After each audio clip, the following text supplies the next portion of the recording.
তুমি এখানে কেন? এখানে তোমার কোনো জায়গা নেই, বেরিয়ে যাও। Get lost. না না, আমি যাব না। এটা আমার স্বামীর ঘর। আমি আমার স্বামীর ঘর ছেড়ে কোথাও যাব না, আর কোনোদিন যাব না। আমি ভুল করেছি, অন্যায় করেছি, এই পৃথিবীর সব থেকে জঘন্যতম অন্যায় করেছি, কিন্তু আমি আমার ভুল বুঝতে পেরেছি। আমাকে ক্ষমা করে দাও প্লিজ, আমাকে ক্ষমা করে দাও। আমাকে ভিতরে যেতে দাও। খবরদার! কেন আসছিস? আমার আব্বাকে মেরে তো শান্তি হয় না, এবার আমার আম্মাকে মারতে আসছিস? বাবাকে মেরেছে মানে? কি বলছো তুমি এসব? তুই কি চাস? কি চাস? স্বাদ মিটে নাই তোর? খুব তো বিলাসিতার জন্য গেলি, হ্যাঁ? তোর মতো একটা চরিত্রহীন, লোভী, খুনি, তোর জন্য আমার স্বামীটা মারা গেছে। আমার স্বামীটা অপমান সহ্য করতে না পারে হার্ট অ্যাটাক করে মারা গেছে। খুব বিলাসিতার শখ ছিল তোর না? দামি দামি গাড়িতে চড়বি, দামি দামি শাড়ি পরবি, গয়না পরবি, তাই তো? আমার ছেলেটা গরিব, তোকে সস্তা দামের শাড়ি দিবে, সেই বিলাসিতার আশায় গেছিস। আসলি কেন? কেন আসলি? আমার ছেলেটা তো বলছিল যে আমি গরিব, আমার কোনো সামর্থ্য নাই। বলছে না তোকে আমার এই ছেলেটার বিলাসিতা তোকে দিতে পারতো না, কিন্তু ও তো ভালোবাসতো। আমার ছেলেটার এত বড় একটা মন ছিল, সেই মনটা দিয়ে তোকে ভালোবাসছে। তোকে মাথায় তুলে রাখছি, রাখি নাই? কখনো মনে করছি যে তুই আমার ছেলের বউ? সবসময় মনে করছি তুই আমার মেয়ে। ছি, এত লোভ চরিত্রহীন একটা মেয়ে খুনি, বের হয়ে যা। যদি কোথাও জায়গা না থাকে গলায় পড়ে যা। তোর মতো মেয়ে, নষ্ট একটা মেয়ে, আমার বাড়িতে কোনো জায়গা নেই। বের করে দেয় খুনিটা। মা, মা, আমি আমার ভুল বুঝতে পেরেছি। মা, শান, শান প্লিজ তোমাকে তাড়িয়ে দিও না। আমি জানি আমি অনেক বড় জঘন্যতম অন্যায় করেছি, আর এই অন্যায়ের জন্য বাবা আমাকে আশ্রয় দেয়নি। এখন তুমি যদি আমাকে আশ্রয় না দাও, তাহলে মৃত্যু ছাড়া আমার কাছে আর কোনো উপায় থাকবে না। প্লিজ মরে যা তুই, তুই মরে যা। তুই মরলে অন্তত আমরা কয়েকটা মানুষ মান সম্মান নিয়ে বাঁচতে পারবো। তুমি আমার মৃত্যু কামনা করছো? করছি। আমি 100 বার না 1000 বার তোমাকে বোঝানোর চেষ্টা করেছি আমি একটা নিম্ন মধ্যবিত্ত পরিবারের ছেলে। তুমি জোর করে আমাকে বিয়ে করলে, কি লাভ হলো বল? কয়েকটা মাস যেতে না যেতে সব প্রেম উড়ে গেল, সব প্রেম তোমার উড়ে গেল।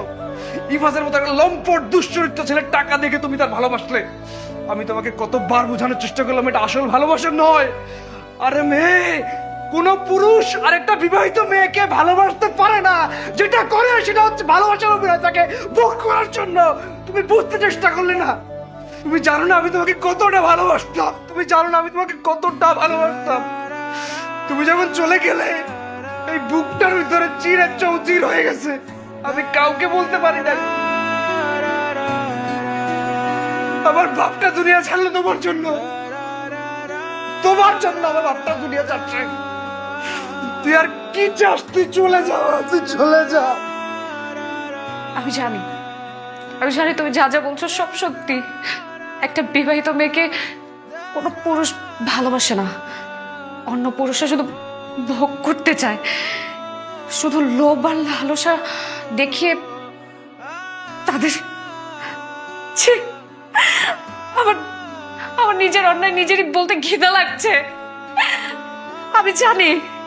আমি জানি আর কত বড় অন্যায় করেছি।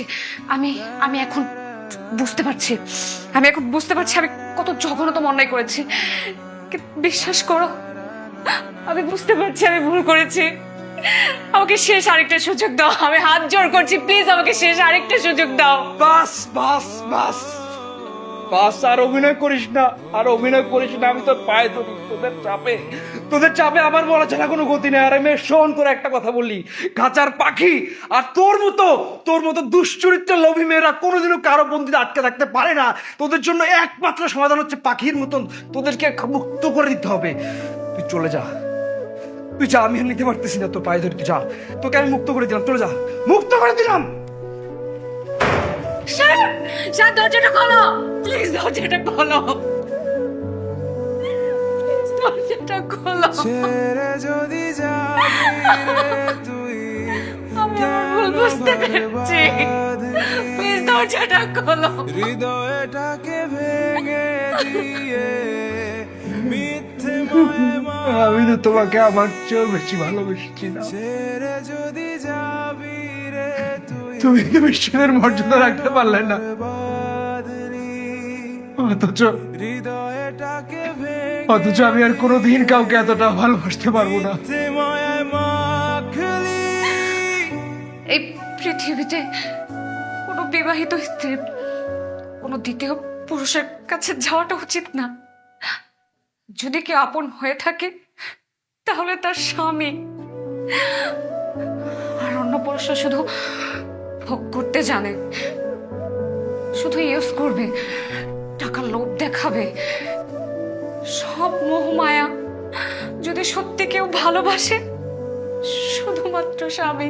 ছেড়ে যদি যাবি রে তুই কেন ঘর